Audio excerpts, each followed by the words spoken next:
Well, hello, artists. Welcome back to another Art Life Conversations podcast.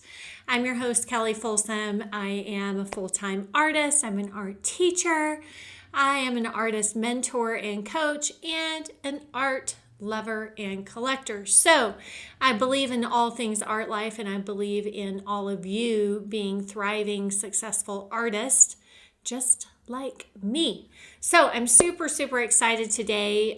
We have episode number 23. Yes.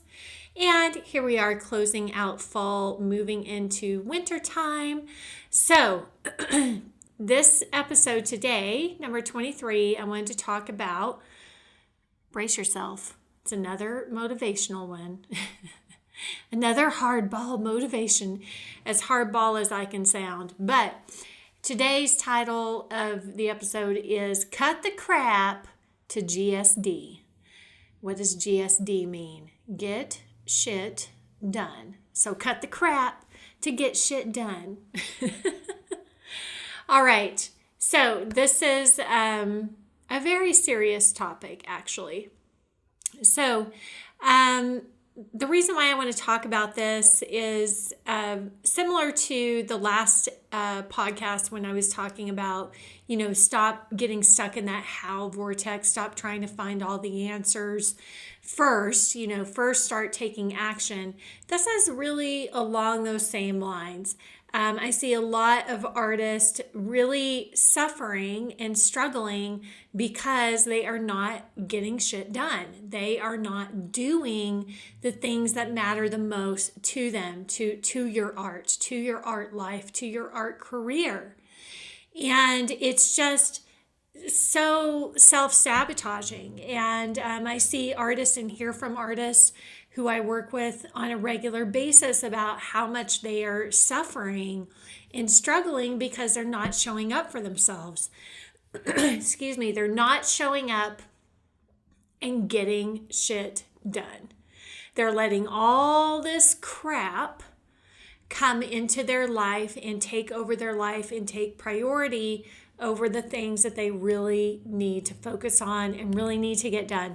So what are some examples of the crap? The dreaded crap that we need to cut. So some examples of the crap are, of course, crappy thoughts. Crappy thoughts, you guys. Stop it. Cut these crappy thoughts out. And again, I'm not coming from a place of judgment. I have gone through all of these things and deal with these things myself even still. Thankfully, at this stage, not nearly as much as I did in the beginning stages. But I understand those negative thoughts. I understand that self-doubt. I understand those limiting beliefs that you might have about yourself as an artist. But until you cut that crappy thinking, that shitty thinking out, you will always be suffering. You will always be struggling in your art life.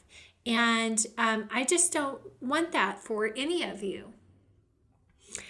And also, it's going to limit the results that you are able to get and the quality of work that you're able to put out. Because obviously, whenever we get into this negative spiral, these negative thought patterns and negative spirals, do you want to paint?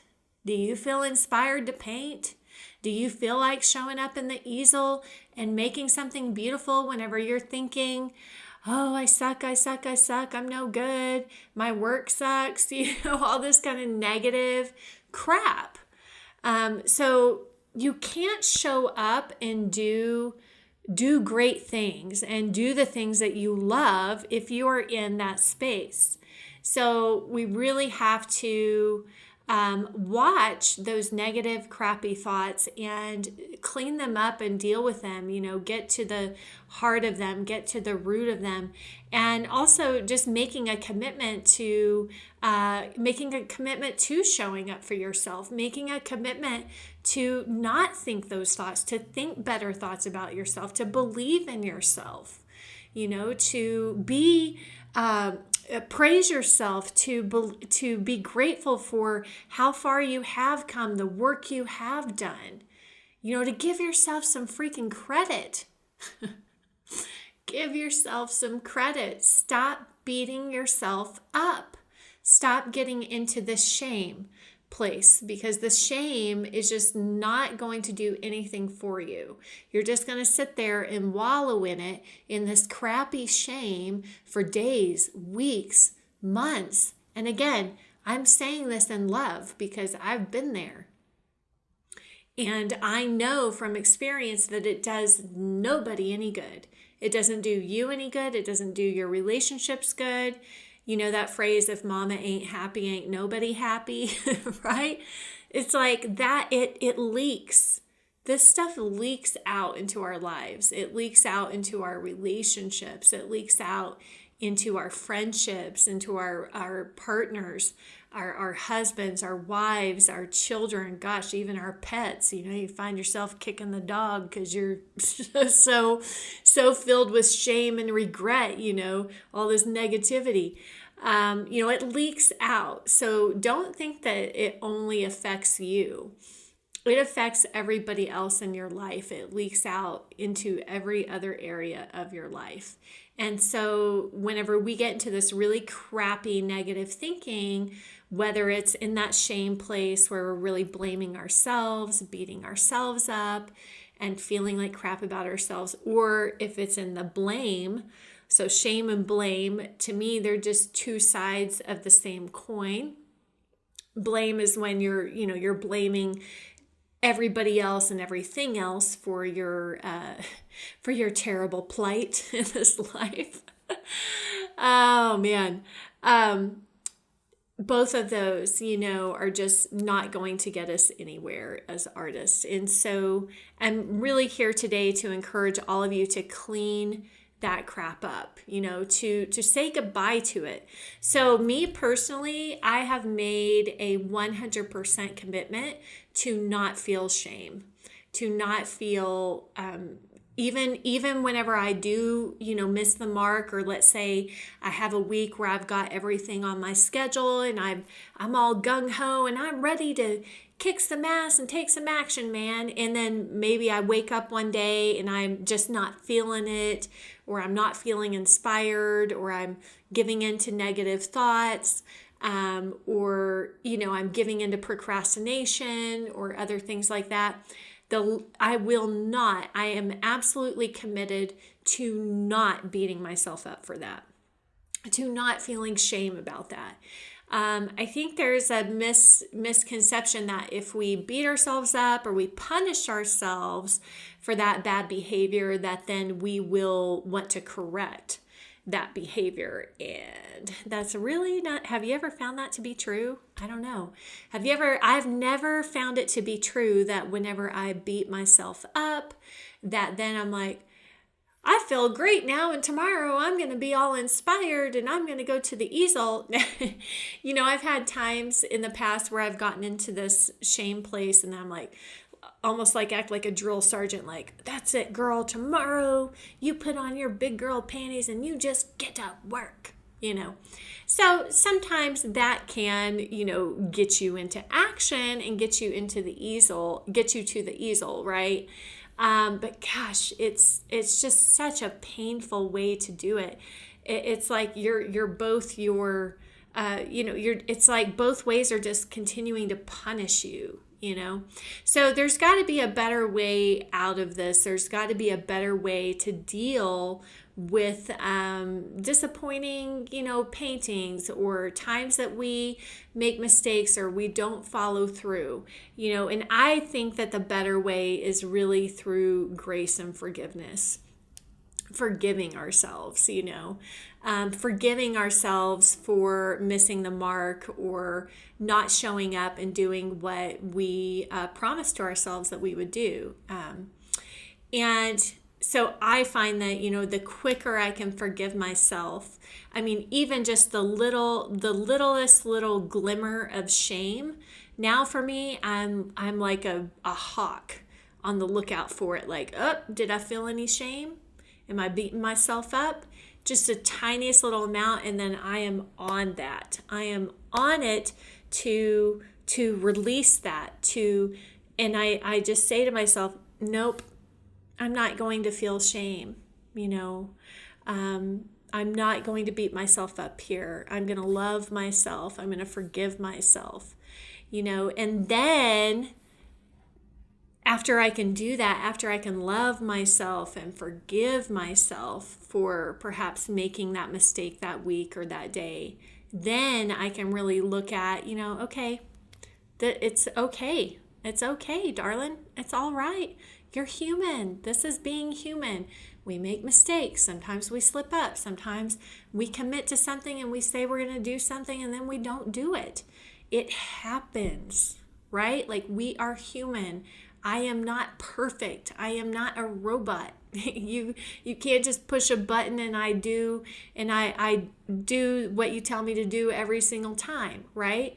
Like, it's just humanness, and I embrace that humanness. So from that place of like grace and love and forgiveness, right? Then we can move into, well, what really happened here? Is there some way that I need to adjust? Do I need to adjust my strategy? Do I need to try something else to build these better habits? What else can I do to course correct, right? Or is it just like a one-time thing? Now, it's different whenever you are doing that every single day, right?